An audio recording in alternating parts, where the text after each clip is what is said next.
लक्ष्मणा धृतराष्ट्र के पुत्र दुर्योधन की पुत्री थी। लक्ष्मणा स्वयंवर समारोह में जब वर चुनने वाली थी तब शाम वह उपस्थित हुए, जो कि श्रीमती जामवती तथा श्री कृष्ण के पुत्र थे। वह सदैव अपनी माता के साथ रहता था, इसी कारण वह जामवती सुत नाम से भी विख्यात थे। यद्यपि लक्ष्मणा शाम से विवाह करने को इच्छुक नहीं थी, शाम ने स्वयंवर सभा से बलपूर्वक लक्ष्मणा का अपहरण कर लिया। कुरुवंश के सभी सदस्यों ने निश्चय किया कि उसे दंड देना चाहिए। कुरु परिवार ने उसे बंदी बनाने का निश्चय किया। भगवान श्री कृष्ण के पुत्र के रूप में शाम अचिंत्य शक्तियों से युक्त था। घोर युद्ध के पश्चात तथा अत्यंत कठिनाई से कुरुवंश के योद्धा शाम को रथविहीन करके उसे बंदी बनाने में सफल हुए। इस तरह कुरुवंश के योद्धा विजयी होकर अपनी पुत्री लक्ष्मणा को उससे छीन ले गए और हस्तिनापुर में प्रवेश किया।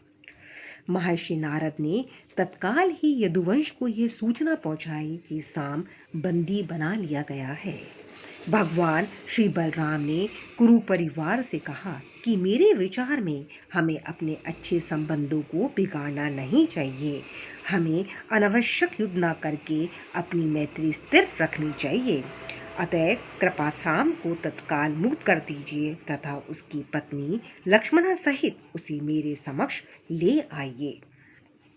पर वे युद्ध के इच्छुक थे और उन्होंने यदुवंश को अपशब्द कहते हुए अत्यंत घमंड से भगवान श्री बलराम का अपमान किया।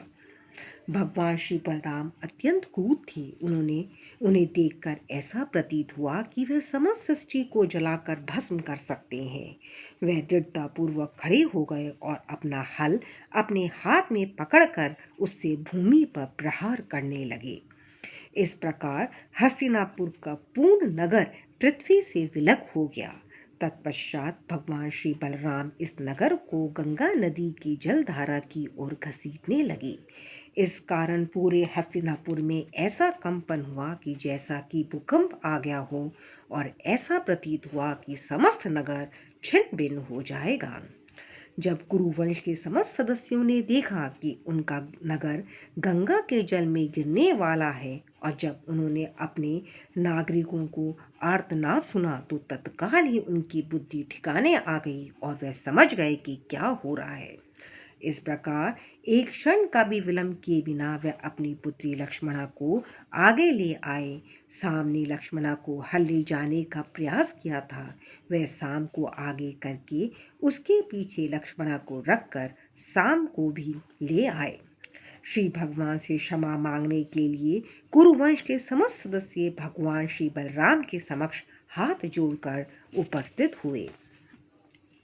कौरव पक्ष की ओर से अपने भव्य स्वागत के उपरांत बलराम जी अत्यंत संतुष्ट हो गए और नव विवाहित दंपति के साथ उन्होंने अपनी राजधानी द्वारका की ओर प्रस्थान किया।